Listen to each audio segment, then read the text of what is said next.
ગાંધીનગર ખાતે Semicon India 2023 કાર્યક્રમનું મુખ્યમંત્રી ભૂપેન્દ્ર પટેલે કર્યું ઉદ્ઘાટન। અત્યાધુનિક ટેકનોલોજી વિશે 6 દિવસ પ્રદર્શન યોજાશે। 28મી જુલાઈએ પ્રધાનમંત્રી નરેન્દ્ર મોદી કાર્યક્રમમાં હાજરી આપશે। સેમિકન્ડક્ટર ક્ષેત્રમાં ગુજરાત દેશમાં આજે અગ્રણી ભૂમિકા ભજવી રહ્યું છે। સેમિકન્ડક્ટર હવે આધુનિક ઉદ્યોગ જગતની પાયાની જરૂરિયાત બની ગઈ છે।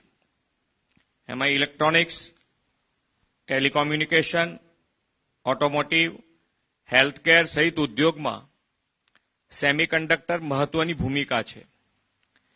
સેમિકન્ડક્ટર ઉદ્યોગની કોન્ફરન્સ પૂર્વે આ સેક્ટરના વિવિધ પાસાઓને પ્રદર્શિત કરવા માટે સરકાર દ્વારા આ પ્રદર્શનનું આયોજન કરવામાં આવ્યું છે। તેમાં સેમિકન્ડક્ટર ઉદ્યોગને લગતી વિશ્વભરની અગ્રણી કંપનીઓનો સ્ટોલ પણ છે। સેમિકન્ડક્ટર મેન્યુફેક્ચરિંગ પ્રક્રિયા અને તેના ક્ષેત્રમાં થયેલી પ્રગતિનું પ્રદર્શન આ ક્ષેત્રમાં રસરૂચિ ધરાવનારાઓ માટે આકર્ષણનું કેન્દ્ર બનશે।